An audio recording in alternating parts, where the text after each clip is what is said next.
fantastic. This is GT Racing right now. He's got traction, he's going around the outside of both of them! Maloney! Oh, he's taken Anderson!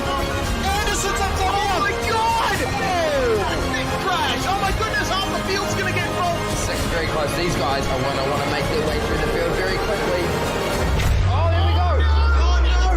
That's massive! This is it! This is over! I can't believe this! Oh my god! God, what?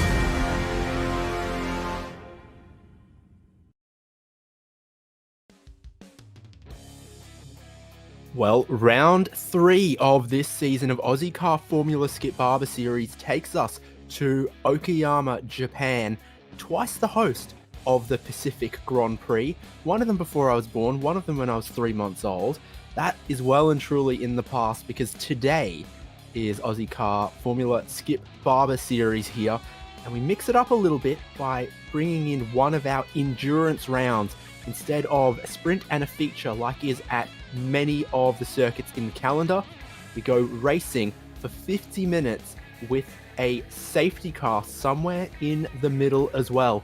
So this will maybe highlight some skills and some patience in some drivers we hadn't seen in previous rounds and vice versa. This could be a bit of an equalizer or a bit of a shaker in this part of the championship. So I'm David Haynes. Jay Kennedy joins me. Jay, Okayama, yeah, well, for me and for all of our dear listeners and viewers, but Okayama, big back straight, that's probably where we're going to see a lot of passing for these cars. Yeah, 100%, and with the format as well, I think we're going to see a lot of patience as well. drivers will really be starting to set up their moves and think long term. One pit stop required for the drivers as well. We will have a safety car period as well. Qualifying has just ended, and it's a little bit of a surprise, the qualifying order. Yeah, let's take a look at that now. Different to the first 2 rounds because our front row for a rolling start, I guess that works for an endurance race, sure, why not? It's going to be Alex McKellar and championship leader Ben Snell on the front row, and it is a front row for a rolling start 2x2. Then Russell Clark, Alex John, James Chastanoff starting out of 5th with Scott Bartine for company. And we'll look a little further down the order as well. In 7th, Jason Fewens with Mark Jeffrey, Tim Cornt and Sean Doyle for the top 10, and Daniel Hederscheid and Dennis Hancock the next row. And the rest of the field is Peter Wilkinson and Braden Martin with Dean Russell, Simon Dobner. We've got Stuart Crawford, Nathan Verney, and then the last few drivers, Darren Lasue, Cameron Cousins, Leon Williams, and Ira Felberg. Every driver got in their lap times tonight, which is a good change to see. Yeah, qualifying, which had just wrapped up, was 10 minutes or 4 laps. Well, these cars, I think, can definitely do some sub 2-minute laps around here, so they would have gotten in at least the bulk of their qualifying laps if they needed them. It's not just a one and done shootout affair. Every driver had their private qualifying with 4 laps, so that should give us a pretty representative grid to kick things off. Jay, what we're really thinking about is when that safety car comes out, what are we anticipating is the optimal strategy for these guys? Yeah, look, I think most drivers will probably try and pit as early as they can. I know it's a 40% fuel tank restriction, which means that one stop. They were originally looking at a 30% fuel tank restriction, which did limit the strategy. So it's a very, very open strategy. Probably going to get about 35 minutes of fuel in your tank. So it's a fairly wide open range. I would personally be pitting as early as I can to make sure I negate that safety car coming out, which we see in likes of Club Day Masters and other series as well. So I think pit as early as you can and then hope that you don't have traffic ahead of you. Traffic is going to be a factor, then that's when things get really mixed up. But yeah, I think pitting as early as possible is going to be the key to victory. Okay, so that's what we're keeping our eye out on, is after 15 minutes, some drivers maybe making their pit stops, covering off the potential of the safety car, but being within that window to get all the way to the end. There's pit entry to the right of our drivers on the left of your screen. It's a tough one here at Okayama as the pace car doesn't even abide by the rules of the pit entry that our drivers are going to need to follow in racing conditions. Pole sitter Alex McKellar just about ready to put the power down, and he's going to string them all out to the start of this 50-minute race in Ozicar Formula Skip Barber Series. He didn't want to wait at all for that green flag. He was ready to get going, get racing, stretch the field out. He wants to get away from championship leader Ben Snell, wants to get away from Russell Clark and stretch out the field.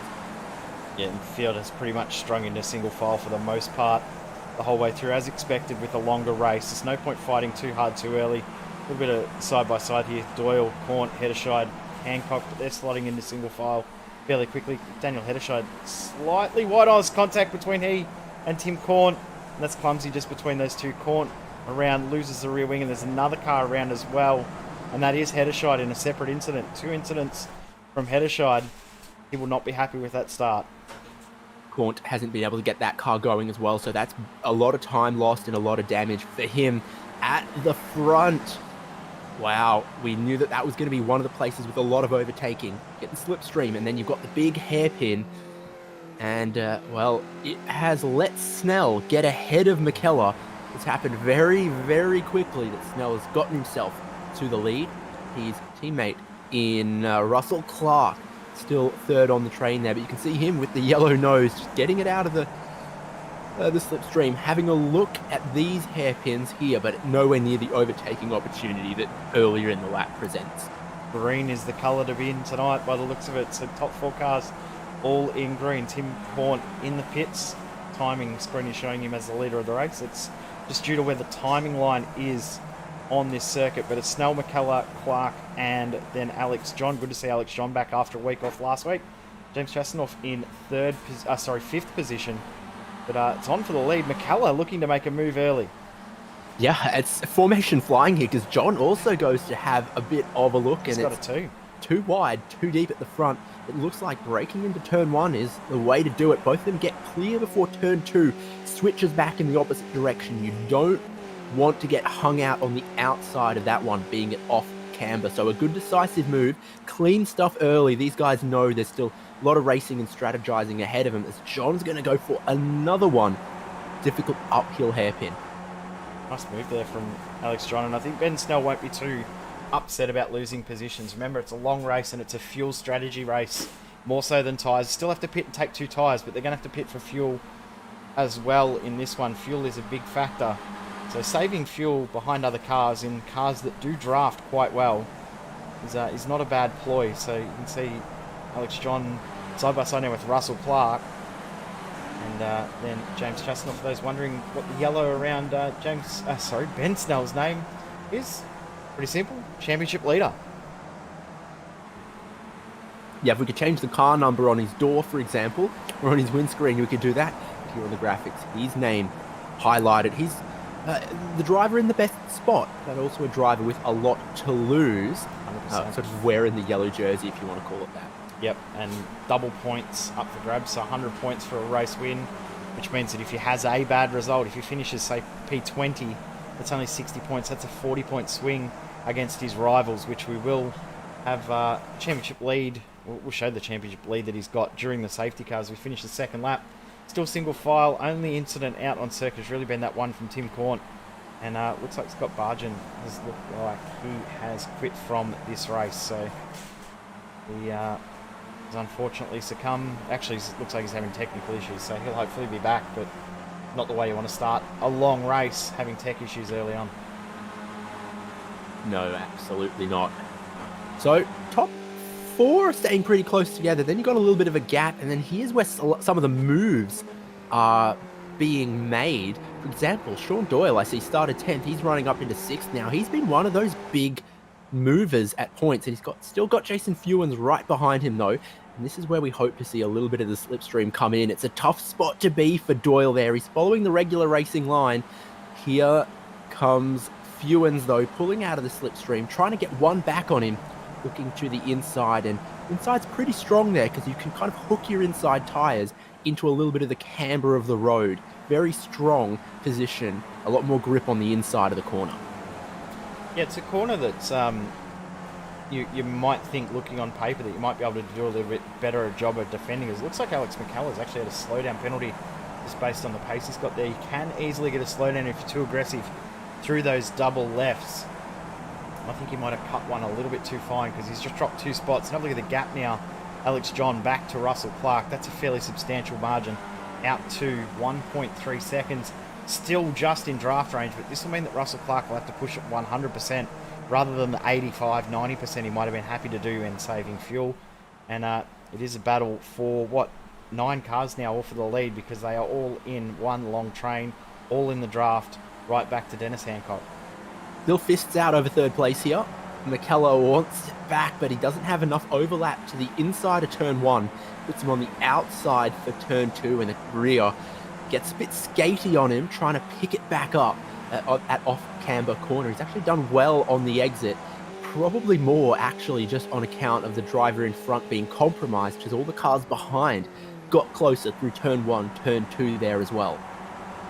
100%. Clark starts to skip away a little bit, and Alex McCullough fighting for that spot. Obviously helping Clark skip away there. And Chastanoff's one that I'm really enthralled to see how he handles this later on in this race. Once we get to pit stop phase, well, it's not that far away. McCullough looks up the inside. Good move from him. He's going to get it done. Chastanoff's just been happy there watching. Hasn't stepped out at all. He's been saving fuel. He'll be in a really good spot come later in this race. I'm thinking that he could be one to watch, maybe fight for a win here, just based off how much fuel he's probably saving right now. Yeah, you look at the top of the timing column, how much time is still left in this race, and it is a lot, with still pit stops to happen, still a safety car to happen. So if he's got his head screwed on his shoulders well tonight, he's not going to be displeased with just rolling around in 5th, keeping touch with all the guys in front, keeping a clean car as well, because even if your leader, Alex John, skates 5 seconds clear, 10 seconds clear, even further, eventually, at some point, that will be evaporated by the safety car. And we don't know when the safety car will come out as well. Just seeing Scott Barchin come back out. So he is now 3 laps down. He'll hopefully get 1 lap back on the safety car. But great to see him back out fighting. Seeing a few drivers back in the field having a couple of tech issues. But Ira Felberg just threw on Darren Lasue for position 18. So still fighting all the way back through. But I think this lead 7-8, now 7 car pack at the front. They're probably quite content staying pretty much single file as Doyle and Fjorns have swapped back positions. I think the rest of the field's where we're going to see a lot of the fighting early on, and this front group are really going to be happy with saving fuel and playing a big game of chess with 4 wheels underneath their bums. As right on cue, proving my theory completely wrong, or Alex McCullough through on Russell Clark. And good on him. Yeah, I mean, if you're in the top 5, you're in the top pack here, it's not going to matter so much. But some of the guys a little deeper down might want to really grab themselves that track position before pit stops, before the safety car. So that's where we might see a little bit more elbows out. Here's our favourite podcasters. Make sure you get the right people this week. Was it me that got it wrong last week? I'm not sure whether it was you or Ryan, but you both got flamed for it either way. I didn't get any filthy PMs though, so it can't have been too bad. But they've been in and about the action. That's going to give them plenty to talk about here. They've got Dean Russell right in front there, and I think Martin lap down is also in this as well. So that's could be a bit of a sticking point here for Dean Russell, Peter Wilkinson, and Nathan Verney. I say Dean Russell's impressed me. First couple of weeks, he's found a lot more pace on a Wilkinson. He's going to avoid everyone. Oh, no. Maybe not. Don't Stuart speak Crawford. too soon, Jay. Yeah. I mean, a bit of difficulty in the traffic there. He's locked it up, spun onto the racing line, and then, well, you're putting your life in the hands of all of the drivers behind who are about to swing past. This is what it looked like. Yeah, that's... whoa, the smoke is for real.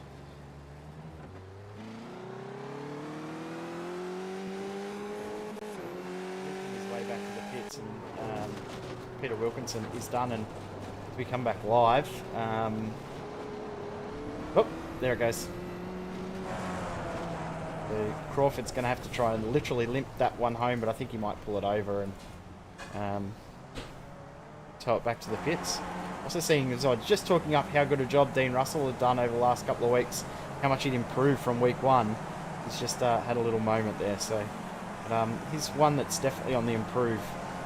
Is Dean Russell's. We're 3 wide with a little bit of lap traffic. It's an interesting little battle pack here. Yeah, Ira Felberg is in the thick of it with Dean Russell, aforementioned, right in front of him. Cameron Cousins and Darren Lasue, the battle they've been having is now hitched to the back of this as well. So Cousins in the sort of black and grey, Lasue in blue. Cameron Cousins is that driver we were saying that was having a few tech issues, so we'll be hoping that they settle down. Darren Lasue, though, another driver that will be trying to move forward. That's a big mistake from Felberg. He will lose at least 1 spot here, you would think, being off in the weeds.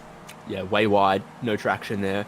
Cost him down into turn 1, which has been the surprise overtaking spot for me. Well, this is early. This is early on the safety car. Wow. I'm a little Yellow surprised by this. All around the circuit. Safety car, safety car, safety car. And that might have just saved Felberg's bacon on this one. 100% could have. He'll be a little bit lucky there with the timing of that safety car. And what it will mean as well is that strategy is even more thrown up. If we were hearing 35 minutes to a tank, have a look how long's left on the clock when they come into the pits. They're just short. Well, I think safety car's not gonna... Sorry, pit lane's not gonna open for them this time, is it? It'll be next time around. By the time they're there, we'll be right on the fringes of that window potentially. But it's a risk for anyone in the top 5. If a lot of cars behind stay out, then that puts you mired in a lot of traffic. So, recap. Alex John leading from McKellar, from Clark, from championship leader Snell. It's a lot of change there around the top four. Good work early from Alex John to move up. And then Chastano, Fewens, etc. are all quite a long way behind. This train needs to do some work to catch the leaders, who I think are just going to get that Porsche safety car now. Have a listen to the fuel saving though on board here with Chastanoff. He is saving absolute bulk fuel. He's in top gear, trying to not use too many revs. Just cruising it around to catch up to the safety car. So this is going to be a very, very interesting phase now. Who's going to pit this lap? I'm going to say almost everyone will pit. There'll be someone who doesn't, which will throw a real spanner in the works. But yeah, I think everyone's going to pit now.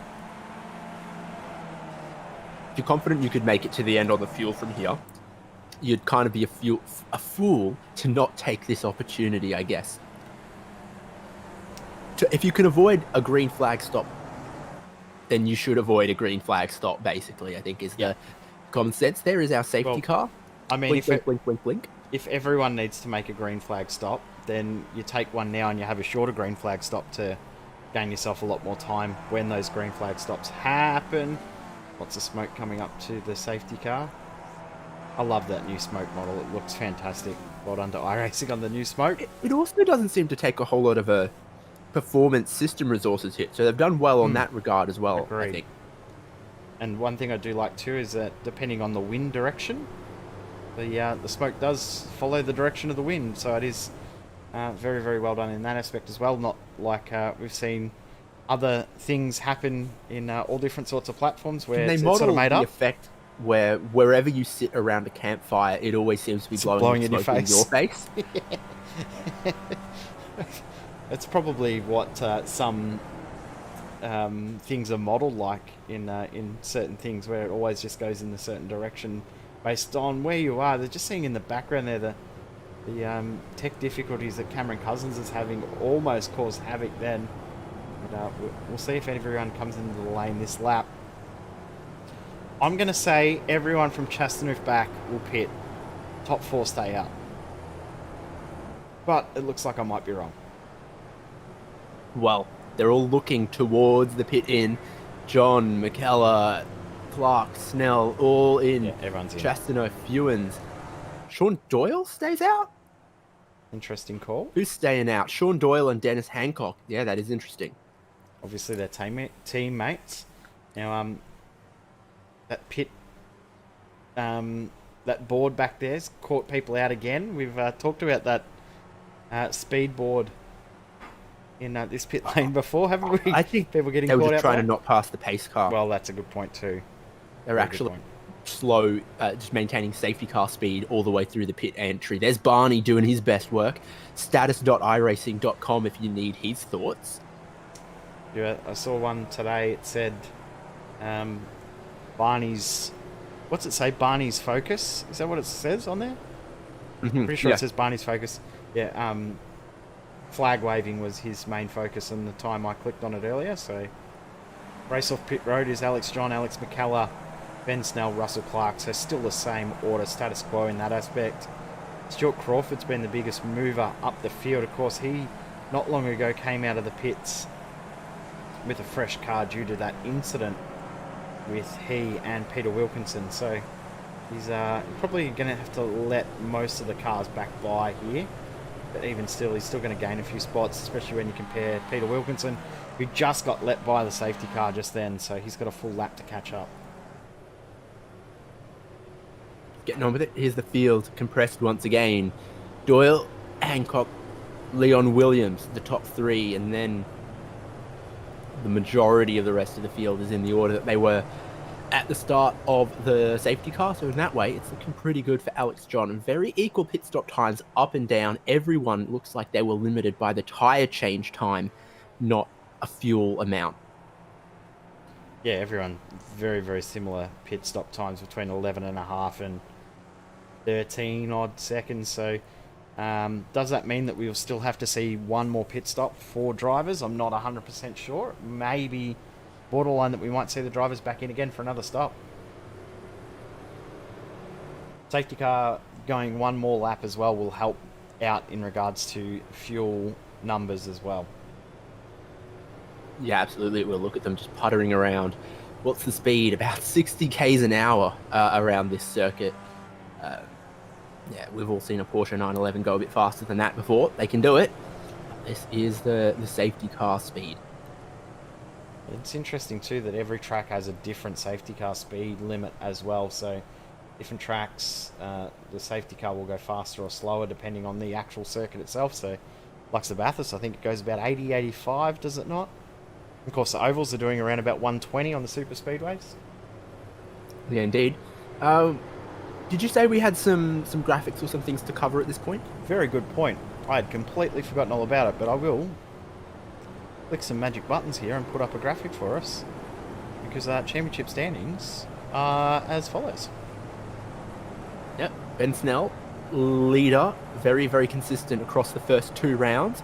And then it's a tie at the moment for second between McKellar and Chastanov. So that's obviously going to, pardon me, be broken after today's race, because one of them has to finish ahead of the other. At the moment, it's McKellar. Well, yeah, McKellar ahead of Chastanov. Sean Doyle's pitting now. We'll cover that in a second.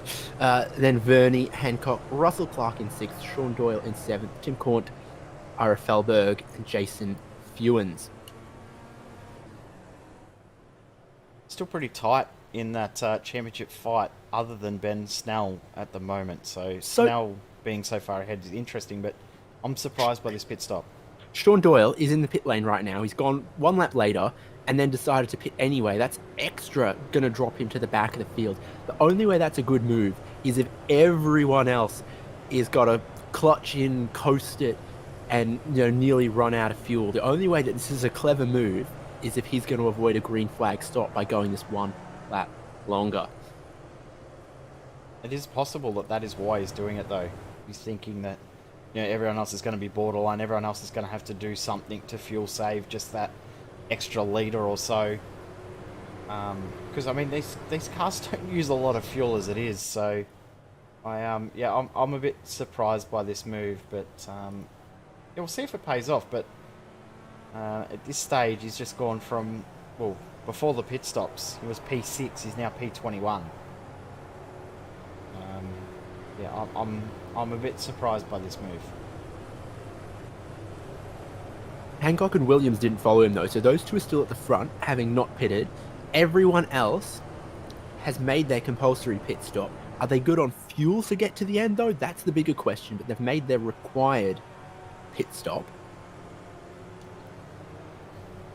Interesting, back in the field behind, behind Simon Dobner. Guys are running too wide. Actually, it's just behind Jason Fewens. Guys are running two by two in that little section there, which is a little bit surprising. I don't see the safety car doing a 2x2 restart. It doesn't say that it's double file restart, does it not? I had a look. I saw no indication that it was one way or the other. Usually if it doesn't say, it usually means it's single. So I'm a bit surprised that the guys are going 2x2, unless they're trying to work out what the safety car instructions are to them. But we will be going green this time.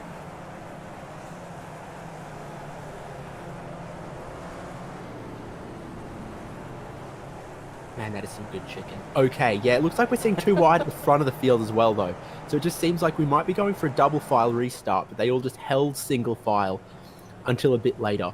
Yeah. At least to the drivers at the front of the field who might have had more experience. Yeah, not a bad move to start. Stay single file for as long as you can, and then you sort yourself into double file coming up towards the latter phases of the track, especially when you've got these tight hairpins as well. It can be difficult to go double file too early, but Hancock will lead them away.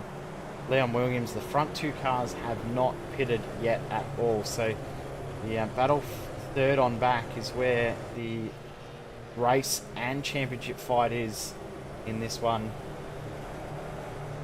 It's going to be very, very interesting next 28 minutes.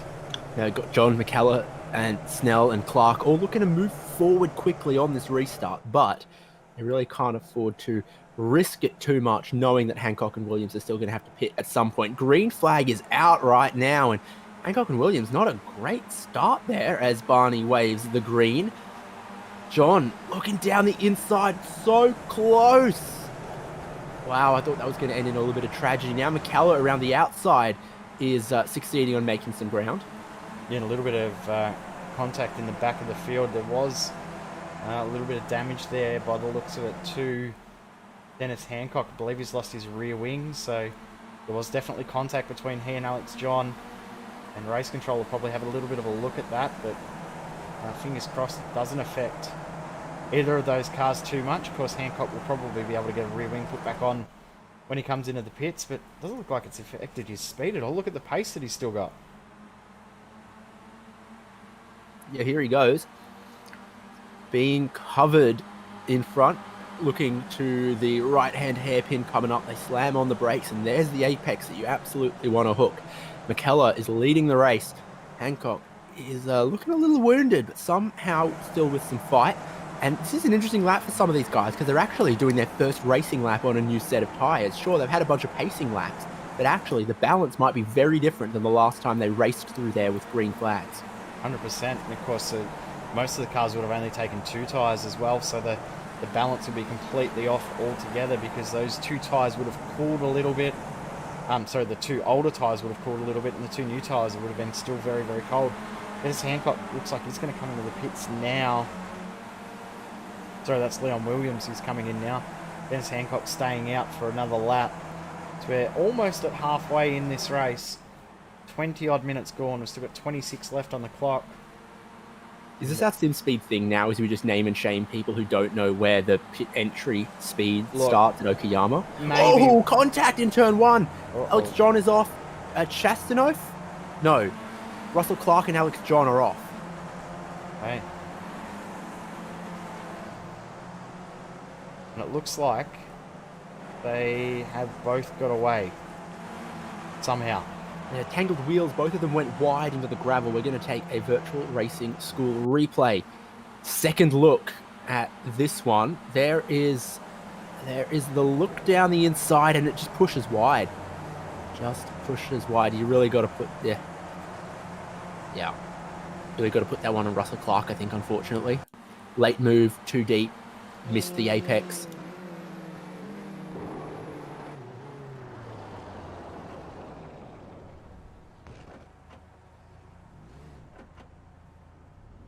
It's a soft little kiss.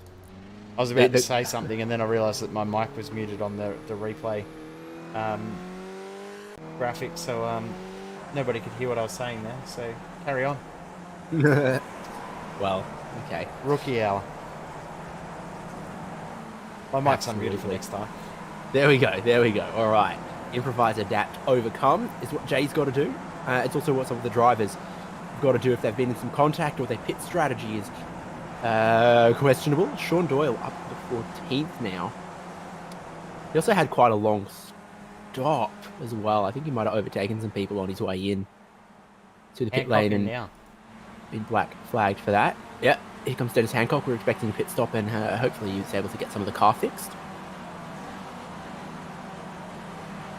Now, Sean Doyle, who we said came in a lap later, he looks like he may have been speeding on pit road or may have got a penalty for passing under yellow or even passing the pace car when he came in that extra lap later. So he had a 1 minute 16 pit lane time, which is exactly 40 seconds longer than everyone else. So he has been in Race Control's naughty books.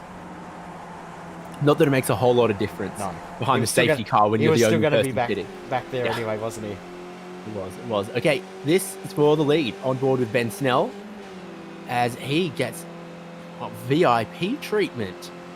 Alex McKellar waving him on by there. These two, maybe are they going to try to work to break away from everyone else potentially? They've got a lot of space between themselves and the rest of the battling cars. And that was gentlemanly as you'll ever see in Skip Barbers from McKellar. I am wondering, brain is ticking over here. Oh, that's what the noise was? Yeah. Yep. Is this a strategy for these two to work together now that the teammates are gone? These two work together, save enough fuel to get to the end, make sure they're there. Like what you're thinking. Darren Lassu's had a couple of problems. He's just done the mowing all the way down the back of the paddock area. and consequently lost a couple spots. To Dean Russell, and maybe he just got out of the way of Alex John as well doing that one. He saw those guys charging back up through the field and wanted no part of it. On board, Jason Fewens. He's done well for himself with some of the other cars tangling and through the pit stop. So obviously he's jumped. He's jumped the two that tangled, Russell Clark and Alex John. He's jumped. Oh, talking him up. Happens every time. Well, he was also ahead of Sean Doyle on the pit strategy thing, but then he's gone and overdriven it a little bit into turn 2, given away some spots to the buddies of Martin and Verney and Daniel Hederscheid as well. And there's drama behind them. Cornt is facing the wrong way. That's an awkward spot to be sitting to. Lucky he didn't get beached, actually.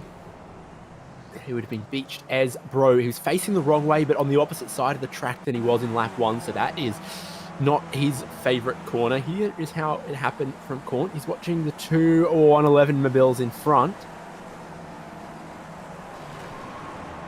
Did he try to get down the inside of Stuart Crawford, who wasn't expecting it?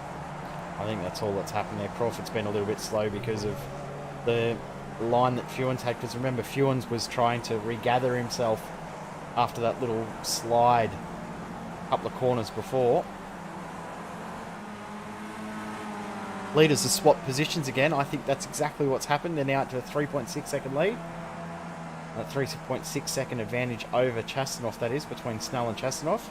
These two are definitely swapping positions amongst themselves here, and more than happy to change every lap until they get to the end and try and boost that lead out. Chastanoff in no man's land though. He's got no one around him at all to work with. He needs a lot of help and a lot of luck to catch up to those guys in front now. Well, doesn't. If there's a fuel number to hit, he'll also be on the back foot there. Need to get the listening ears on McKellar and Snell to see what the two leaders are trying to do, maybe fuel consumption wise. Losing heaps of time, isn't he? Look at that. Last lap lost 3 tenths to Snell, 4 tenths to 3 laps before that. But then the lap that Snell actually passed McKellar, 9 tenths, almost a full second. He's lost just because he's got no draft. And have a look in front. There they go. They've just changed spots again. Like clockwork. Now here's a bit of more action where Hederscheid's tried to get past 2 for 1. Martin is going to be able to fight back. Nathan Verney, is he going to be able to fight back? Doesn't look it.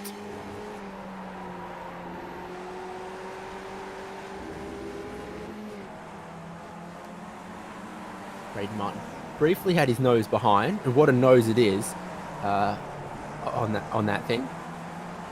Braden Martin up 10 spots, Nathan Verney up 12 in their current position, so they've had a very, very good race so far. Hederscheid up 6, so all those guys doing a great job. The only ones that have really lost out, Russell Clark obviously has lost out big time. He's down 13, Tim Cornt down 8, and Mark Jeffrey down 11. He qualified in 8th position. Great qualifying for him. He hasn't been able to transfer that into a great race at this stage. As another little fight in this group. Not able to happen. Jason Fewens happily tucked on the back of this group now. That's a good recovery from him, considering you think back to 2 laps ago, he was letting all these guys through and was really, really struggling. He's now doing a great job of fighting amongst this group now. He's looking one way, looking the other, trying to figure out how he's going to work through the traffic. He's trying to get one position around the outside, always difficult here, but if you can do it right, sometimes you can get a better run up the hill, but often it seems like just the way the elevation of the corner is there, that hugging the inside line is the best place to be. Change for the lead, nothing exciting. Just remember that this group, although the strange looking livery there for Daniel Hederscheid, this is 2 team cars versus 2 team cars, 2 111 cars versus 2 Sharp cars. I forget what the name of the team is now. Gonna confess to not listening to the podcast either. There we go. There we go. Sharp EIT by Tech One. Yeah, that's the team name. The fact that by is not capitalized stands out like a sore thumb in that. Do you need me to fix that for next week? I know, it's just that's how they submitted it, right? That's their proper team Look, name. I don't even know. Okay. It may be. It was a long time ago when I typed up that spreadsheet. Aaron Someone's Lasso gone coming in the pits. lane there, yeah. Lasso. Oh yeah, does he know where the pit lane speed limit starts? Keep going. Yes, he does. Look at that. Yeah. He's speeding through. Good job. Clever. He's done this before. He might have watched one of our broadcasts here before. For those that are not sure what we're talking about, there's a little sign at pit entry, which is actually a speed limit sign for what the pit lane speed limit is in real life. And there's a line there as well. So as you come into that little kink, it looks like that is where the pit lane speed limit line is, but it is not. It is further down the pit lane. So it can actually catch The you yellow out. cones are. Yes, you always look for the yellow cones in iRacing. And wow, what a surprise. Amazing. Change for the lead. Ben Snell back in the first position. Don't take up acting, Jay. But we'll get excited by that later on in the race, but it's exactly what these two are doing. They're doing this as a plan. Last lap by Alex McKellar actually set the fastest lap of the race as well from doing that exact move. He did a 1 minute 43.050. And that is around about a tenth of a second faster than Ben Snell's lap, which he'll probably get fastest lap on this lap, I would suspect.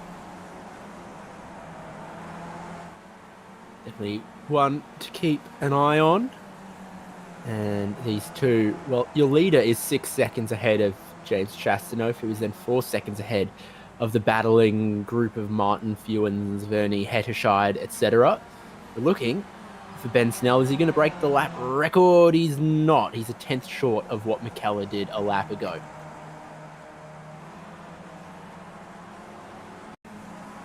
They're all coming in for their next pit stops, but this is an issue for Cameron Cousins. That does not look healthy.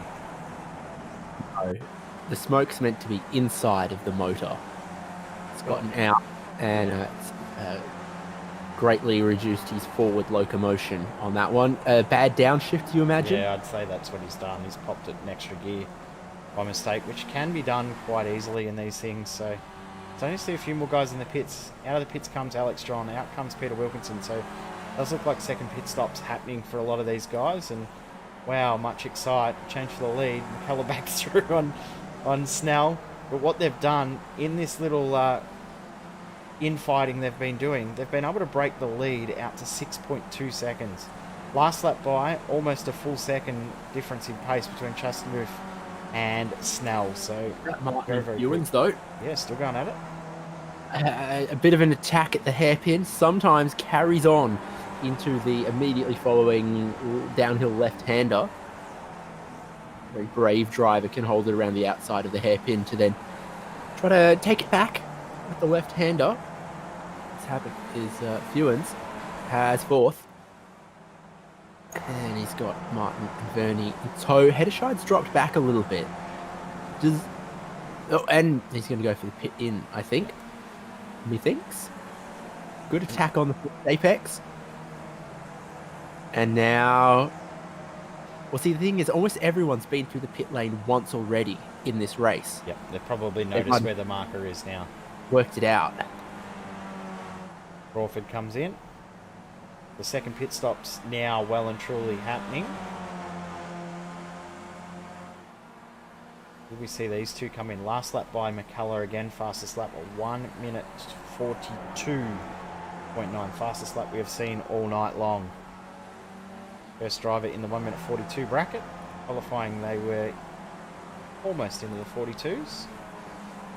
Doing some 42s Jay, in practice. Calm yourself. Okay. And Ben Snell gets back to the lead of the race ahead of Al. What a move that was as well. Crawford comes out. Just see in the background there, Peter Wilkinson coming in for his second proper stop. He'd, of course, have to come in and get a spare car.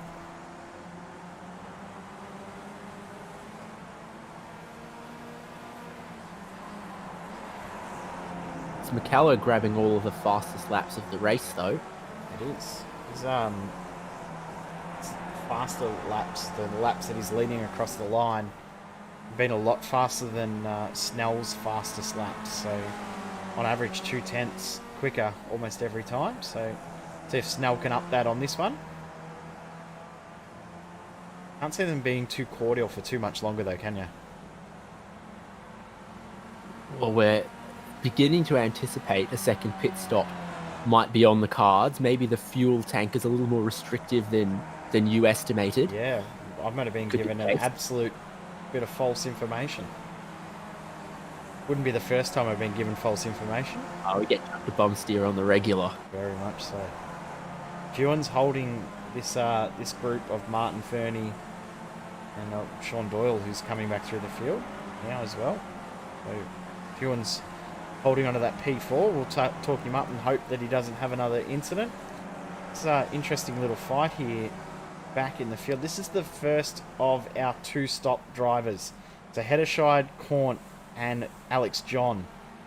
Positions 12, 13, 14 at this stage. So these are three guys that we really need to keep one eye on throughout this little phase of the race here over the next 5 or 10 minutes, because these three could be a real factor in where everyone else comes out later on.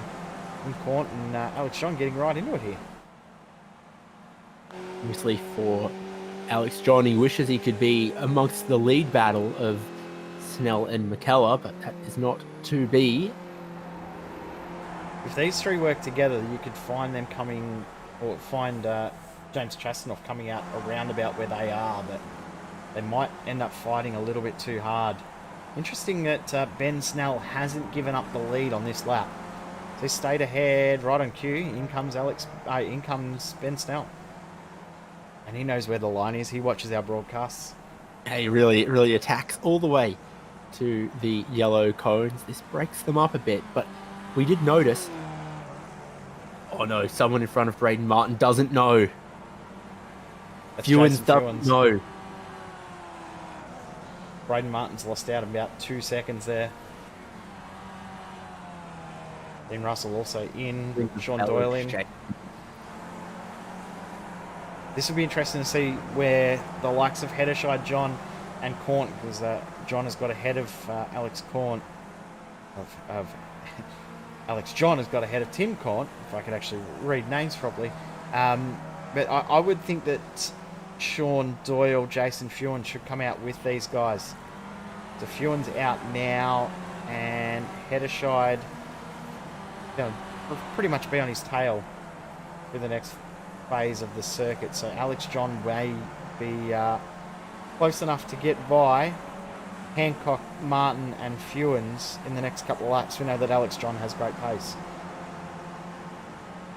Well, he went to the inside of turn 1, had to wait and get around the outside of turn 2. Now, what we've got to gauge is McKellar going to be able to overcut Snell?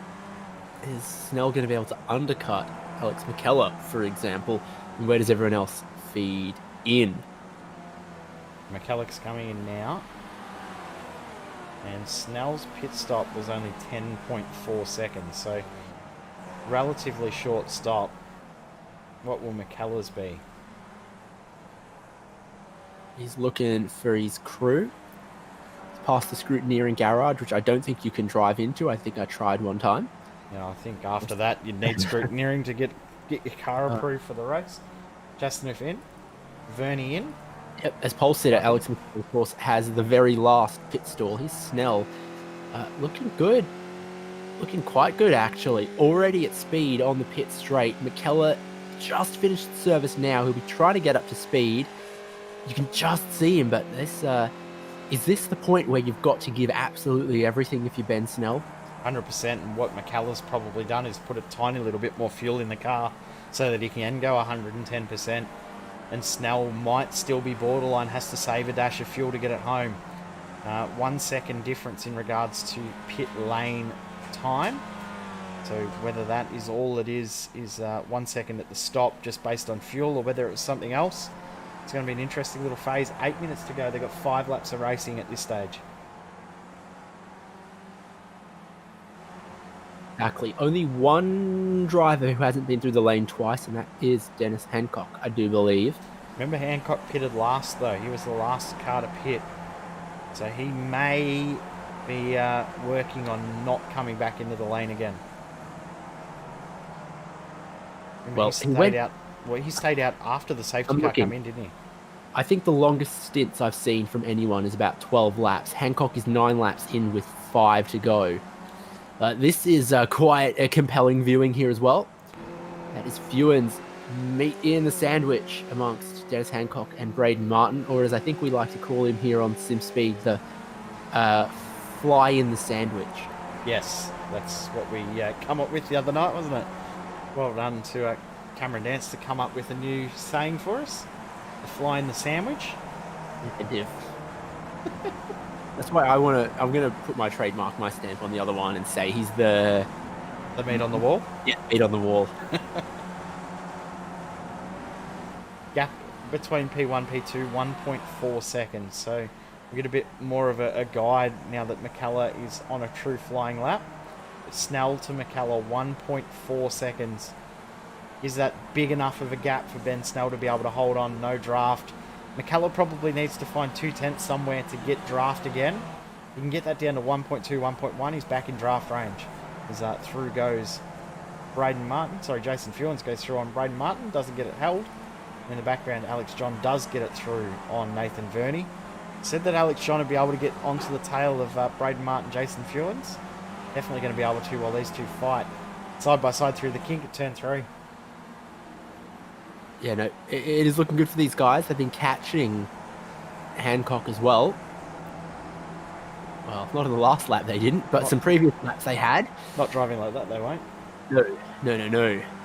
But that also bodes well for Alex John because he can catch these guys and then potentially catch Hancock. And I'm even thinking there's going to be a pit stop with like 3 to go from Hancock here. I'm struggling to see how he's going to make several more laps of fuel than everyone else has been able to manage in this race so far. Yeah, I agree. I can't see him being able to make it, but you never know how much he was actually saving. He could have pitted a little bit earlier than he actually needed to make that last stop. We'll see how he goes, but yeah, I'm thinking he's probably going to have to pit for 2 laps of fuel left, about 4 minutes left on the clock. It's maybe one more lap and he'll be in, but we could be completely surprised altogether by what he does. Nah, right on cue when he comes, so no surprise.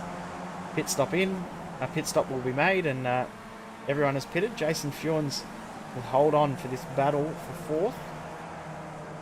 4 different teams in this battle for position number 4. Not anymore because Hancock's gone. Pit lane entry alarm here in Japan. It sounds like a fire siren, doesn't it? Yeah, it's different to a lot of the other tracks. It's interesting. Yeah, it's cool that the Japanese track pit lane sounds are very, very different to everywhere else because they do that. Hopefully they'll bring in the Australian whistle into the Aussie tracks to Phillip Island and Bathurst and Oran Park. Stand down.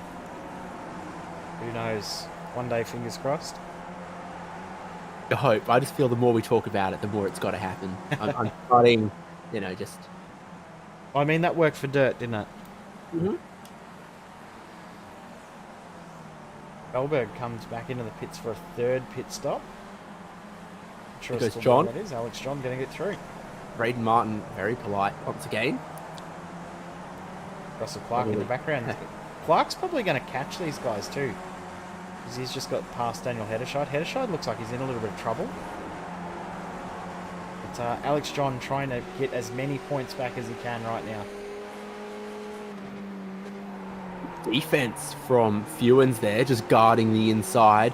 It's going to get crossed back one way, crossed back the other from John, who might at this point just think about setting up the run off the final corner and down into turn 1. That's where he's made some moves before. Not really a big enough braking zone into the final corner. He's got his nose so close.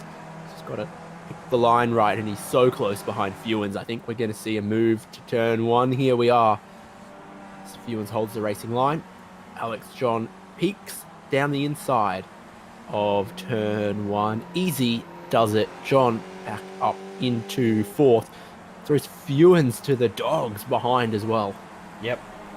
Braden Martin, Nathan Verney trying to get their spot back from Jason Fewens that they had lost a little bit earlier. Remember, Fewens was behind these guys after his little whoopsie. But seen a few little whoopsies, but haven't seen anything too ambitious or absolutely reckless tonight, which is great to see. We've seen the mistake from Russell Clark and Alex John. That was unfortunate for Alex John, but self-penalising for Russell Clark because he dropped all the way back to last. So race control, I don't think, needed to issue a penalty for that because it wasn't really going to achieve anything more. But, this little battle pack has been really, really good to watch. They've been very, very clean.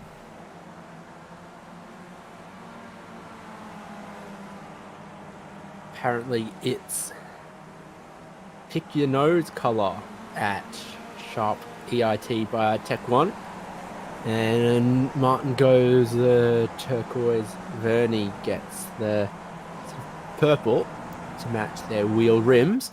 They're going to hope they can run with Fewens, and they're going to hope Fewens can stick with Alex John, but still we're running out of laps for them to be able to catch anyone like Chastanoff, because I do think we just started the final lap of the race for Ben Snell 1.2 seconds ahead of McKellar. Very, very borderline whether it's the last lap or not. Snell crossed the line with 1:41 left on the clock, doing 1:42, 1:43. So we won't be 100% sure on whether it's a final lap or not until we know the checkered flag has come out. So we assume that this is the final lap, but we all know what happens when you assume something. You're going to let that go? Good job. Yep. Very glad you did.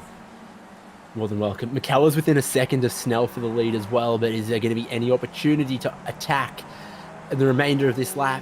He can't afford to wait. That was really, he needed to be half a second closer a lap ago to make the most of the draft. Now it's almost too little too late. Snell should be able to hold on from here.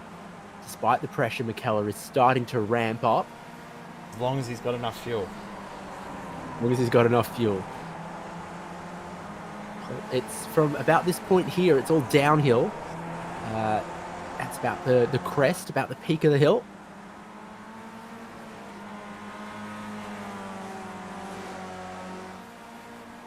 We still don't know if it's the last lap. We're still looking The at clock it. is very, very close. Snell's going to come out of the final corner.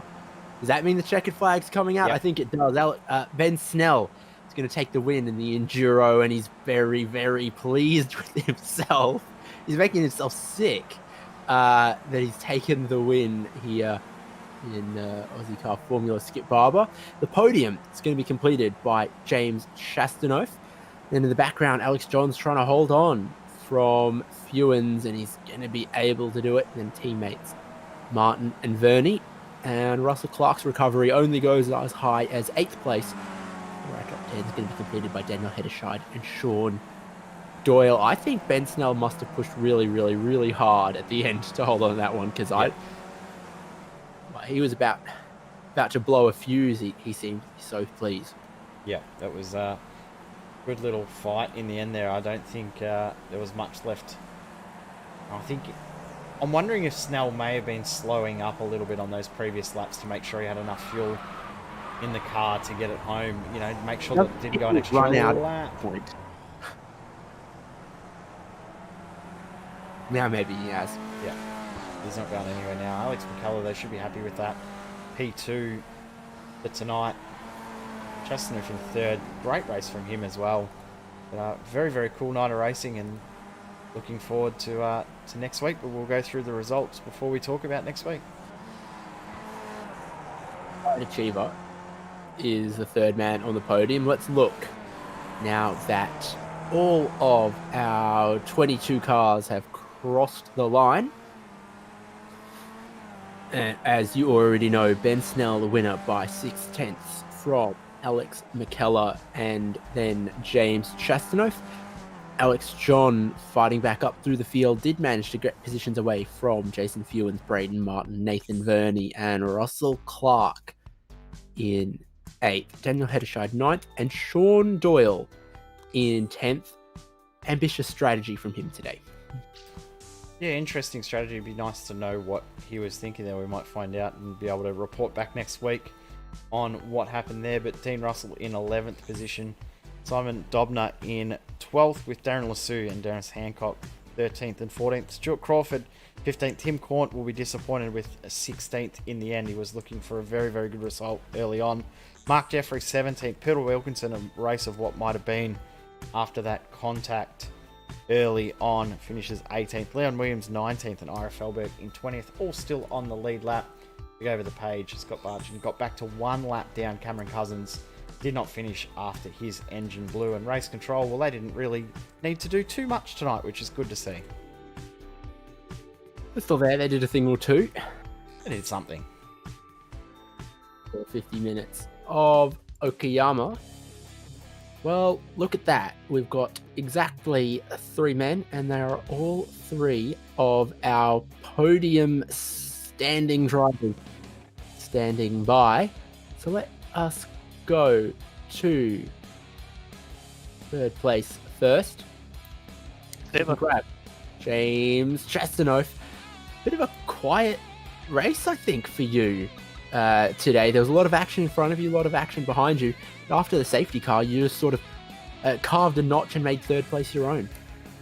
Yeah, just sort of fell away from the leaders and that, and all the chaos going on in front of me. And then once I lost the slipstream, I definitely couldn't keep up with Ben Snell's pace. So just dropped back and hope no one behind, like Russell Clark or Alex John, could catch me.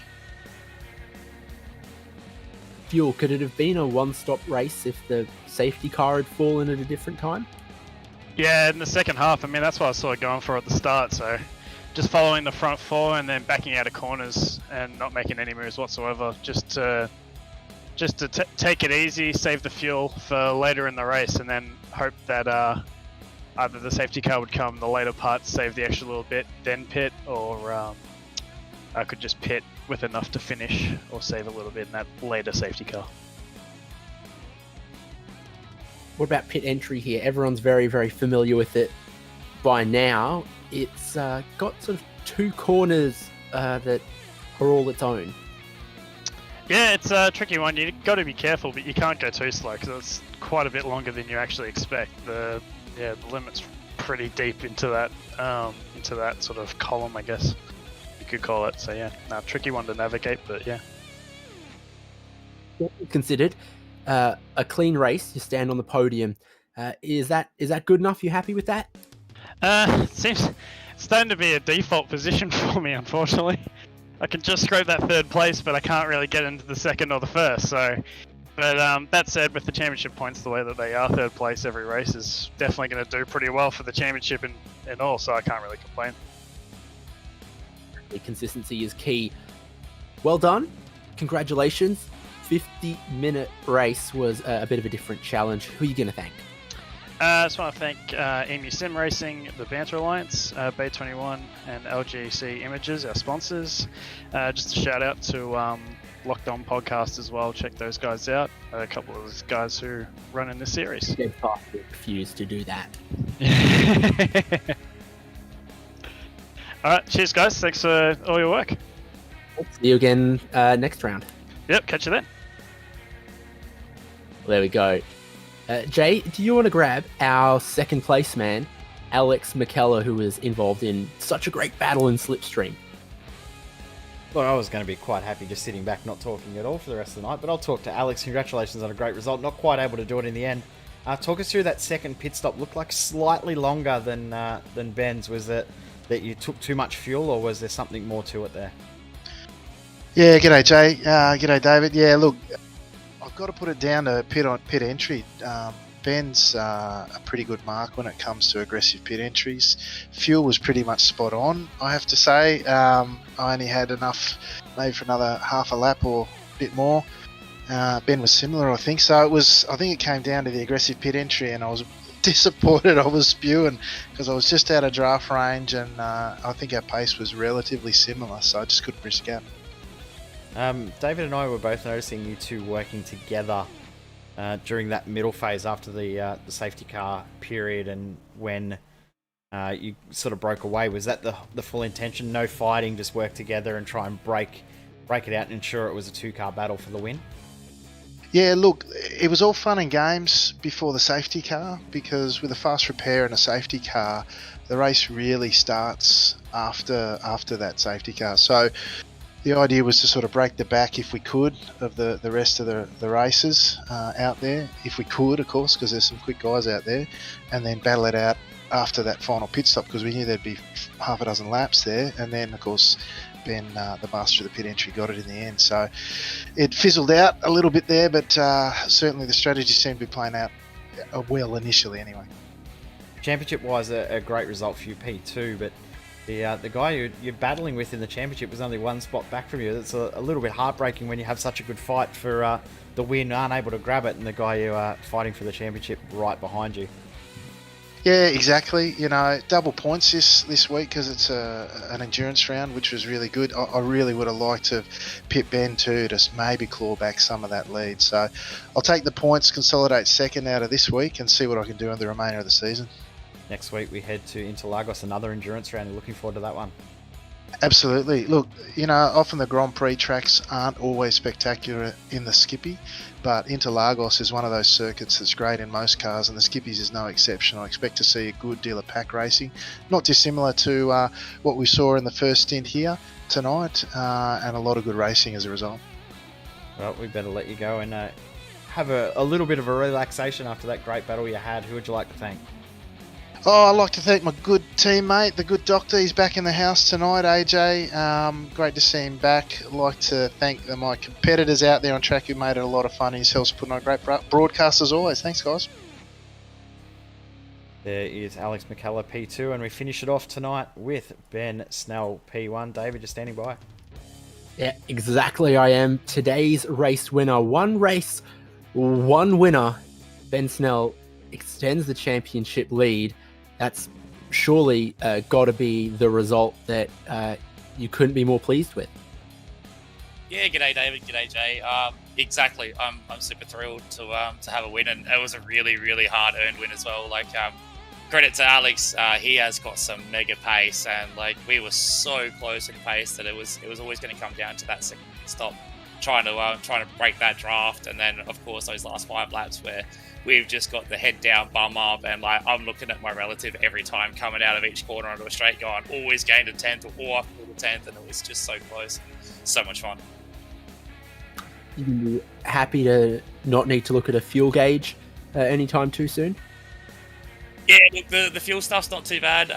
I use Race Labs as an overlay when I stream, and I use that as my fuel calculator. It's all good how you're going. So I was a little bit stressy. I put 3.9 in, which is one of the factory settings. That way I knew I could stuff it up, and I knew I should make it home on the end. And when that white flag came out at the start of the last lap, I was very, very happy, because I think we're about 2 seconds off getting another lap, and I think if there was another lap, Alex is right on the edge of my draft, and my fuel was really tight, and I think Alex might have made a better crack at it at the end. I think one more lap, you were going to run out. He was going to run out on that one, so knife edge stuff on that one, but you still get away with the win. Alex McKellar seems to think that you're a bit of a gun on executing the pit stops, the pit in, the pit out, hitting the box just right. Does that feel like it's been a strength? Yeah, it's one of those things that you don't really think about it that much, but like coming in and out of the pit lane is definitely somewhere where you can make a lot of time. And of course, stopping on the box, making sure you have a clean stop. But there is a bit of randomness in the stops as well, so making sure you're center and you're straight gives you the best chance of having a good pit stop time. But yeah, you might make a 10th or 2 every lap on someone, but you can make half a 10th or half a second in the pit entry just by being a little bit more aggressive. And how important was it to pit on a different lap than McKellar? Because you obviously pulled the trigger on that one and he followed. If you guys had gone in on the same lap, do you think you would have been able to create that difference that eventually let you just hold on for the win? Yeah, I mostly just didn't want to be behind Alex coming into the pits, because I know he is a little bit more tentative, and I knew that if I was in front of him, I would have been able to outbrake and possibly gain some time. But if I was behind him, there was no way I'd make any time. So when he didn't pass me, we had a lap of fuel left when I pitted, as he ran his tank right out to the end. So as soon as I knew I wasn't behind him, I just jumped into the pits, and that's all she wrote. Well, it is tough to defend a championship lead in this category because you've got to keep being consistent all the way right to the end. How's that going to be your focus? I feel, especially with Christian now being a no-show, I have a pretty healthy lead right now. I have a bit of a safety margin. Like, I don't have a safety margin where I can miss around, but I have a safety margin where I can have an average result and still be in with a good fight in the championship. So at the moment, it's just go for the best result I can, but obviously, not do anything stupid and stick my nose in places where it doesn't belong and maybe cause an incident. Could be avoided by just conceding a single spot. Well, you've done the best job that could be done today, and you walk away with the maximum of the points. Who would you like to thank? Of course, big shout out to you guys for putting on the broadcast. It's always good to go back and have a watch afterwards, and we've got all weekend to have a suss, so I'll definitely have a suss of that. And of course, Ira and the rest of the Ozicar crew for putting this together. And another massive shout out to Russell at Van Diem Racing and Alex and AJ. It's a great night on the Thursday night in the Discord with all four of us just chatting away and having some fun. Right, well, we look forward to seeing you next time out. Yeah, cheers, guys. Great, there we have it. All of the racing today from Japan before we go to Brazil next round. Yeah, one of my favourite tracks to watch racing and broadcast racing at is Interlagos, and as Alex said, this track is brilliant in the Skip Barbers. It provides some very, very tight, close racing, some great pack racing, and if you're an intelligent driver, you can find yourself with a great result. I'm looking forward to this, another endurance race. Strap yourself in, it's going to be a very, very cool show. We've got the same format for pit stop strategies as well. It's going to be very, very interesting because fuel conservation is not quite as easy around here as it is here at Okayama. Well, thank you for watching today. Ozicar Formula Skip Barber Series from Okayama. Next round at Sao Paulo, obviously. Very, very excited for that one. And from myself, David Haynes, Jay Kennedy with me, we are going to bid you a good night. Subscribe to us here at Simspeed for all of the great broadcasts we do, not just Ozicar, but many, many others. We hope to see you for them as well. And over Easter, have a good one.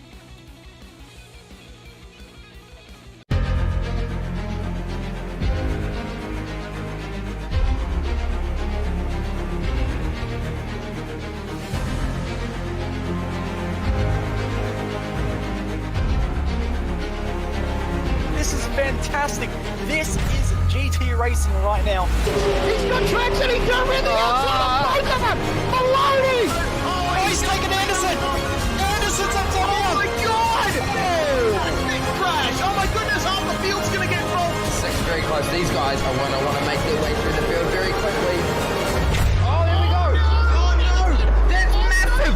This is it! This is over! I can't believe this! Oh my god! God, what?